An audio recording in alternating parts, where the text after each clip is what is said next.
All right, we're live. And by the way, we're on a million different platforms: YouTube, Facebook, Twitter, take your pick. But yeah, it's another episode of the Educational Freedom Institute podcast with Corey DeAngelis, myself, and my co-host, Matthew Nielsen, who is the founder of the Educational Freedom Institute. This week, we have a very special guest. This is Nicole Solas, who is a mother from Rhode Island, who we actually have another friend, Matthew, in Rhode Island, Erica Sanzi. We do, Erica. They must know each other because Rhode Island is like the size of your neighborhood, right? Yeah, she's like probably 5 minutes away at any point. So. There's only a few dozen people in the state, I think, aren't there? So for the listeners, this is Nicole Solas, a mother living in Rhode Island, who was actually sued by one of the nation's largest teachers union, the NEA, for making requests about her child's curriculum in the public school setting. So obviously this has created a bunch of red flags for parents all across the nation, wondering why in the heck would the union be suing a parent for wanting to know what was going on in her child's classroom. So Nicole, thanks for joining us. Hi, thank you so much for having me. So do you want to, go ahead, Corey. I was just going to ask really quickly if you want to give us a little bit more of a background about yourself, and then, what we'd also just want to hear what this is all about. How did this come into fruition, and just to give us some more details about everything that's going on with this case. Yeah, there is a bit of a backstory. So I'm a stay-at-home mom. My daughter's entering kindergarten, and when I enrolled her, I wanted to know if they were teaching concepts of critical race theory and gender theory. So I called the principal and asked, and she responded in the affirmative. She said that they do embed values of gender theory in the classroom. They don't call children boys and girls. They don't use gender terminology, and they do this in what's called common practices. And of course, she couldn't really explain what a common practice was and all these other common practices they might have. I started asking a lot of questions. And then they also have practices around critical race theory, and specifically around anti-racism, which we all know is not really against racism. It actually promotes racism, and it's a concept of critical race theory. In kindergarten, they ask kids what could have been done differently on Thanksgiving. So when I asked, why are you asking that? What is the point of that question? And how can a 5-year-old ask that? She then told me to submit public records requests. So my school has a Google link on its website where you can make a request for a public document. It takes only 3 seconds. It's really easy and fast to do. And then your school in Rhode Island will respond to you. They must respond within 10 days with either a document, an estimate for how much that public information costs, or they'll tell you that they don't have what you're asking for. So my principal told me to do that. The school committee told me to do that. My superintendent told me, everyone told me to do it. And I was asking everyone for information. I had to submit a public records request to get the curriculum. So they told me to submit these requests. So I asked all my questions on public records requests because that was the only way they would answer my questions. They ignored my emails. They wouldn't answer me. Then they threatened to sue me for submitting the public records request that they told me to submit. And they did this, it's amazing, by putting my name on a public agenda for the next school committee meeting and saying that they were going to have an open discussion in front of the entire community discussing suing me for submitting the public records request again that they told me to submit. And it was a 5-hour meeting that was a genuine show trial. And they talked about my moral character for submitting these questions. They talked about the political agenda that they thought I had, that I was like this evil person attacking the school district. And everyone turned out to support me. So they voted not to sue me. But then 2 months later, the teachers union is suing me to prevent the disclosure of this public information regarding CRT and gender theory in the school district. And the key here is that the teachers union is very much in bed with my school district. I know they are in a lot of school districts. So my the teachers union, the NEA, is actually doing the bidding of my school district, and they're trying to find a roundabout way to not let this information get out. So, you go ahead, Matthew. You can see I was ready, we ready always with a have question. So I read, Nicole, that one of the requests that you submitted, they came back and they said, sure, we'll get that to you. It's just going to be $74,000 to fulfill your request. What was that? I mean, what was it that you requested, and is that a reasonable number to you? Is that a real question? Right. The Goldwater Institute now represents me. They're fantastic. And they resubmitted a request on my behalf to get information about critical race theory and gender theory. And with public records requests, you really have to be very specific about what you're looking for, because if you submit a request saying, I want curriculum about critical race theory, the school may very well come back and say, well, we don't have anything like that, because they don't literally have documents in the curriculum labeled critical race theory. So the Goldwater Institute was really specific, and they would ask for all the code words like equity, Zin education, Black Lives Matter. And they came back with a $74,000 estimate to compile and retrieve and produce all those documents, which really tells you that there is quite a bit of concepts of critical race theory being taught. Of course, it's not reasonable. We already paid for this information because we're taxpayers, in public school. And all of this information should really be accessible and transparent. We shouldn't have to go through this process of submitting public records requests, getting attacked for submitting public records requests, and now having to, now be in the public eye in the national media just because you want to know what your kid is being taught. So it's incredible that it's come this far. Yeah, Matthew, didn't Arizona this year have a bill to make all the curricular materials in the public school system available online to the public? Did that pass all the way through the legislature? Yep, it did. I was going to say that actually.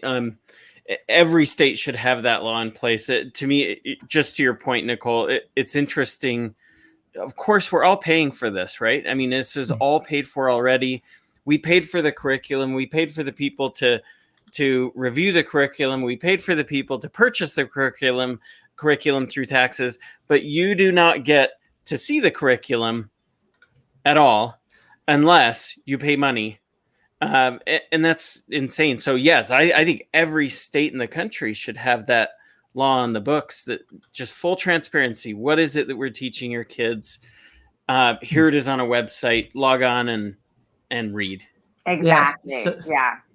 So Nicole, do you think if you were to have made requests about other types of curriculum, they would have gotten back to you quicker? Do you think this is just an inefficiency thing, that they don't want to retrieve the information and they don't want any type of transparency whatsoever? Do you think there's political bias wrapped in there as well? Do you think it's because of the nature of your request, dealing with wanting to find out about critical race theory? Do you think that has something to do with it too? Or is it both? Well, I actually just found out yesterday that I know it has something to do with it. I have factual evidence showing that it does have something to do with it. And that's because I got a response to my request for the emails of the superintendent. And I found an email in this response that they finally gave me. They wanted to withhold it as part of the lawsuit, but after we had our temporary restraining order hearing, they said that they would give me this. The email that the superintendent wrote alerted the school committee and the school committee attorney that Nicole Solas was asking questions about equity and all their equity work and critical race theory work. And it says, I'm now treating these emails as public records requests. I have changed my approach to answering her questions now that I believe her questions are going against the nature of our equity work. So she explicitly said that she's using the public records request process to evade my questions, and they're politically motivated against parents who ask these questions. But of course, you can only find that out with a public records request, right? They're not going to say we have a political motivation. You have to catch them in this ridiculous investigation. You have to be an investigator of your own school district. It's true. There's a lot, obviously, with everything that's going on, there are a lot of frustrated parents around the country and probably around the world with a lot of this stuff, because it's not just here. But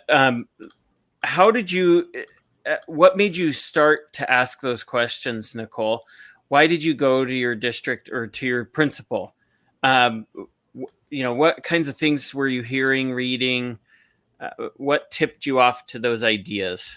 Yeah, about a year or two ago, before I enrolled my daughter in the school district, the former chair of the school committee released a message of solidarity to the community on the school website, and they were pledging allegiance to Black Lives Matter and saying that they were going to rid the district of all systemic inequities, that they were committed to, anti-racism, and that the school district is systemically racist, and it was very, very radical. So it was just on my radar. And when I enrolled my daughter, I thought, okay, well, let me check this out. Are they really following through with all these promises they made with this political ideology? So that's really what made me look into it once. And it turned out that they were. Yeah. Oh, yeah. I mean, they are now reviewing a new anti-racism / anti-discrimination policy, which is blatantly racist. It creates this East Germany style reporting system where people can report on their friends if they believe a racist incident occurred. But the only people that can have racist incidents reported on them are people that are oppressors. And, only the oppressed, which again are defined by this racial framework, totally subjectively by the school.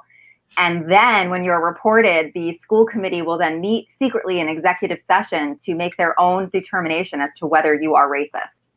I mean, it's just like, it's so mind blowing that they think that that's okay.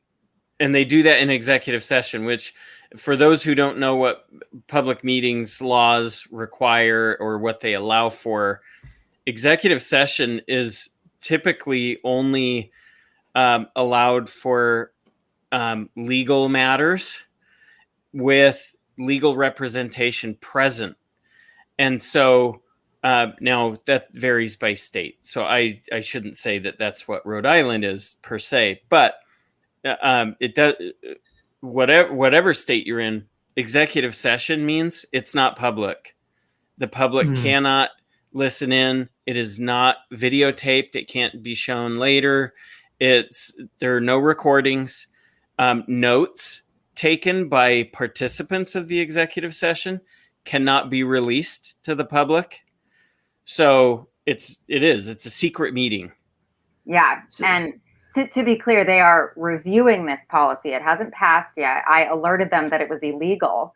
And then I emailed the school committee attorney and said, are you going to advise your client that this is totally illegal? I mean, it violates Title VI, due process, so many laws. And then I see now in these emails that I have gotten that I read that the school committee attorney okayed it. And I'm just what are these school committee attorneys doing? How can you not see how this is such a problem that someone's going to sue you for this? I don't know what these attorneys are doing. Wow. Yeah, so why do you think the NEA stepped in? I mean, you told us that another entity was thinking about a lawsuit, and then they dropped it, and then the NEA stepped in to actually file a suit. Why do they have an interest in doing this? Why didn't they just drop it originally? And why this interference by the NEA? So we actually had an NEA member on our school committee. So we have the union is directly involved with policies and curriculum with our school. And the union is now saying in their complaint that they think if information gets out about critical race theory and their teachers, that the teachers will then be harassed. Of course, no one wants anyone to be harassed. Let's, not even bother getting into the NEA is harassing me with this litigation. But they actually want to prevent the disclosure of public information about their teachers. And the basis is that, our teachers might be harassed.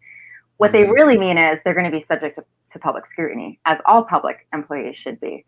And as this is a matter of public concern, we should certainly be scrutinizing it as parents and taxpayers. So the teachers union is really just making this kind of emergency emotional appeal of we have to protect our teachers, and our teachers are more special than other public sector employees. Yes, if the parents know what's going on in the classroom, they're going to be upset. That should raise some red flags itself. Right. I mean, their response to this, you're going to be upset about this? Oh, well, that gives me an even stronger indication that I should be asking these questions. That's absolute. That's concerning. So what are the next steps with this? I mean, we've kind of seen how they filed the lawsuit. What do we do from here? What's going to happen from here? Do you have a timeline? Yeah, so we just had our hearing about the restraining order because there were, two sort of lawsuits. It was a restraining order that the union wanted to have to prevent the school from having to even answer my public records requests until the judge made a decision about whether I get the public information. They withdrew that restraining order because they basically admitted they had no legal basis for it and it was frivolous litigation. The next thing we have to do is schedule a hearing for the actual lawsuit seeking to prevent me from getting public information. So I don't think that's been scheduled yet, but that's the next step, and the next step in this odyssey. Yeah, what a weird thing to be. I mean, tell us, Nicole, your initial reactions when you found out that you were being sued by the teachers union. It was unbelievable. The only really reason why I even knew that it was happening because, again, I had just enrolled my daughter in school. I wasn't used to public school and how it works and all the processes and bureaucracies. So I had signed up for notifications for school committee meetings on the Secretary of State website. Everyone should do that so you know when your school committee meeting is, and then you can check to see if you're on their agenda too. So I got an email saying this is the next school committee meeting. I clicked on the agenda and then I see my name. It was like unreal. It was totally unreal. And the first thing I did was go public because I knew that if they were going to be publicly attacking me in this way, that I had to have a public response to show them that I was not going to let them destroy my life, because that's really what they wanted to do. They wanted to destroy my reputation in my community before I really even participated in education of my community. And they really wanted to make an example out of me. So that's really why I went public. I couldn't let them destroy me and my family. And they really did try to do that in that meeting. They had people call me racist. They examined all my public records requests on a big screen as if it was this, criminalizing evidence against me.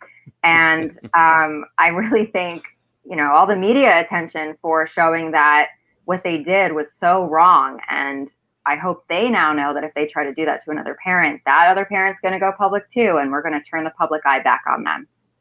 Have you heard from other parents since the beginning of all this about their stories, about how maybe you have influenced them or given them courage to do this, to do similar requests? Or Oh yeah, before my school even did this, I was learning that my school district bullies parents as part of the course. And parents were scared to speak up because their kids were already in the district and they were afraid that they would then target their own kids.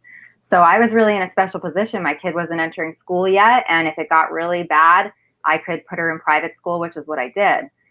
Now other parents are emailing me. They want to know what I did, how they can do it. They're sending me evidence of what's going on in other school districts. And I think people are now really emboldened to speak up because we kind of got over this hurdle of what is the retaliation going to be. And okay, they retaliated against me. It's kind of like over now, and now I'm in the power position, and I think other parents can really now take advantage of that. You got to strike while the iron is hot and let them know that you're not happy with political indoctrination. And what are your big recommendations for parents that are kind of in this predicament where either they don't know what's going on in their schools or they've kind of got a sense of what's going on and they're not happy about it? What would you recommend that parents do going forward? Email your school committee, your superintendent, and your principal. Put them all in the same email so that everyone has a chance to get back to you, and ask them, are you teaching anything related to political indoctrination or gender theory? And then do a list of buzzwords and say, and by that political indoctrination, I mean equity, critical race theory, culturally responsive teaching, teaching for tolerance, social emotional learning, Black Lives Matter, in education, systemic racism, anti-racism. So you're trying to catch them on all these terms so that way they don't just say, oh, well, we're not teaching critical race theory, because they don't call it that. What they really call it is, equity or whatever word they want to use. And then say, tell me what all these words mean. Pin them down on their definitions, because it's really what those words mean, that it's the meaning of those words that you need to challenge them on it. If they don't answer your email, submit public records requests, because the public records request law in your state compels them to answer it. If they don't answer it, you can file a complaint with your attorney general. and then they have someone else to answer to. So the whole process that I think is important is getting them to talk to you, because schools are going to ignore you when you ask about this. Man, so what a crazy roller coaster, Nicole, right? Yeah. So when did it start? Give us just maybe a broad overview of the timeline.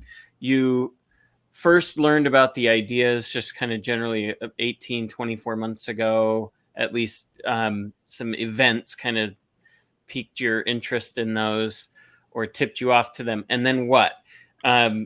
You started submitting, or you talked to the principal around when? March or April, yeah. And then that's when she told me to submit a public records request for the curriculum. It took 30 days to get the curriculum.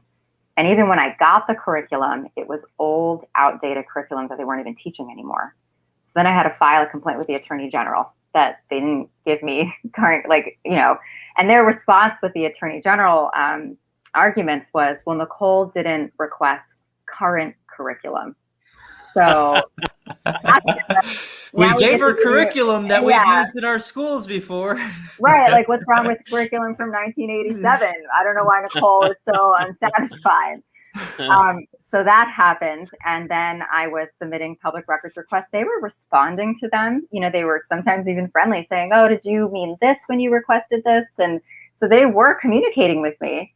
And then May 27th or 28th is when I saw my name on the agenda that they wanted to discuss suing me openly. June 2nd was the meeting. After that, things started to die down. I hoped it was dying down. And then I guess just a few weeks ago is when a constable came to my door serving me with a lawsuit from the NEA saying, everything. But it's just amazing. Within 30 to 45 days of your first request to the school for curriculum, there were discussions about suing you. Right. That's insane. Got to make an example out of her. Can't have all these other parents doing it. Can't have Nicole speaking up. That's insane. Insane. And in the meantime, they had this narrative of like, oh, all these public records requests are so burdensome and she's trying to destroy us. But then other residents in my town were sending me emails saying, oh, hey, they just told me to submit a public records request about something else. So they're still telling other people to do this. And it became very clear that public records requests were a way for them to evade questions that they don't want to answer. Yeah. They just didn't want you to get the information. Exactly. Clear. Yeah. So did you say you pulled your kid and you're now sending your child to a private school? Yes, I put her in a private school. I got a tour, another thing I couldn't get from my public school district. And I asked my new private school directly, face to face, do you teach critical race theory or gender theory? They said no. And it was the easiest thing that ever could have happened. I thought they didn't ask you to submit a public record? Right. A formal request to the... Yeah. Yeah, they didn't publicly harass me and try to destroy my life. It was, like utopia. It was amazing. Be careful. They're having an executive session next week, Nicole. So we ask everybody this on the podcast, even though it's not directly related to your case. But what are your thoughts on school choice, money following the child? Rhode Island spends about $19,000 or more per kid per year in the public school system. What are your thoughts on allowing all families to take that money to a private school if they're not happy with the public school? Yeah, I didn't have an opinion on it until now. And now that I'm in this position, I absolutely think school choice is the key to all this. We're sending her to a private school, but it's not something we financially plan for. It's not exactly easy for us. We can make it happen, but still $25,000 of my taxes are still going to go to my public school district that tried to destroy my life. And now I have to come up with, another, whatever amount of thousands of dollars a year just to make sure that my daughter is safe. And, the other thing with school choice happening right now is that parents don't feel safe in their school district anymore with all of this radical indoctrination happening. So it's not even for me so much like, oh, I don't really like the ELA program they're doing. It's like, I think my kid might be like destroyed emotionally if I send her there because that's what they tried to do to me. So I think it's absolutely necessary. And they're, when you have school choice, that is a great thing to fuel the market. If you're a public school and you see people are leaving your school, well, then now you have some competition and you have to innovate. You have to figure out how to get kids back. It's only going to make education stronger and more competitive for everybody. Yeah. I thought it was interesting, Nicole, earlier you said that you had planned, even after kind of your first run-ins and them giving you the runaround at the district school, that you were still planning on enrolling your student there, your child there. That's interesting. I mean, go ahead. Do you have a comment on that? Yeah, I was trying to be optimistic, like, okay, maybe we can figure this out. It really was around the time I learned that they hired a PR firm to craft a statement implying that I'm a racist for Fox News, that I thought, I cannot send my child here. These people, I think, might be psychotic. Like, I don't know who does that to a person. I mean, I went on Fox News and they paid my taxes to a PR firm to try to destroy me in the national media. And I was like, I don't know, this is like beyond a problem with like curriculum now. And something else you said, it just highlights the absurdity of the current system and the way that we pay for the current system. You are essentially a customer in the public school sector, and you're getting to pay them thousands of dollars a year for a product that they're not providing. And then it's not just that, they were actively coming out after you. In what other industry would the provider of the service come after their customers like this? And then the customers still have to continue paying them thousands of dollars each year. It's just absolutely ridiculous how it's set up. Because they hold your kids hostage, and they'll say, don't rock the boat because, your kid's on this boat with you. And that is so just, horrific to do to a family. You got them with their money, you got them with their kids. You just want to go to work and like do your job and make sure your kid's getting an education. So it's a really terrible feeling. The other thing my state is doing is they put a moratorium on charter schools. So new charter schools can't even come up here for some certain amount of time. And then one other thing to your point, Corey, you said that, you can't even see the product in Rhode Island. You can't even really trace the money going to public school because they wrap our public school taxes in with our property taxes. So, the higher your property taxes are in Rhode Island, the more you're paying for education, but you can't really put your finger on exactly how much is going to school. They have that per pupil, I forget what they call it, PPE, per pupil expenditure. So there's that, but I don't think that's a really accurate reading of like what you're actually spending in taxes. Well, a lot of the times they'll report current expenditures and not total. Like I looked while we were talking earlier, I looked up the Census Bureau data for total, which at the state level, a lot of the times they don't report it. But Rhode Island spends $19,169,000 per kid per year. It's one of the top states in spending, much higher than the national average. And there could be, you could be in a district that spends more than that. Yeah, and I am. I think we're up to like 25 or 27 now. It's amazing. I mean, like that's a top-notch private school. I mean, why? Yeah, it is. Yeah. I mean, $27,000 is, I mean, you're getting, top 10 private school in any given state, probably. Yeah. I think the most expensive private school in Rhode Island is 30 or 35. So I don't understand how anyone can defend that when we see the way that public school is not being transparent with parents and now publicly attacking them. Yeah. Yep. And so what are your last final thoughts that you want to leave the audience with, whether it comes to recommendations or just thoughts that you have, big takeaways for the audience? Parents really need to find a way to know what their kids are learning in school in lieu of an Academic Transparency Act. And you need to start emailing them, make sure everything is in writing, and look for all of those buzzwords that I said before. One of the key things that you should remember is that a lot of people in public school, they don't really know that they're teaching critical race theory or the concepts of it. For example, equity used to be a good thing. It was how we gave kids what they needed. If they were a slower reader, we would give them help. If they were a faster reader, we would accelerate their reading. But now equity actually means engineering outcomes. We're just trying to make kids get all the same outcomes, read at all the same level, and that's not good for kids. And they're doing that by treating them according to their race. So it's very destructive and toxic. So I don't know if we're at the point where we can convince our educators that they're under a delusion about what equity is. The first step is just to get the information about what they're doing in school, get it in public documents, and then challenge them on what their public documents say, because you'll probably be surprised at what you find in there. And you will maybe even be further surprised that even these educators can't really define these terms that they're so committed to. Yep. Great advice.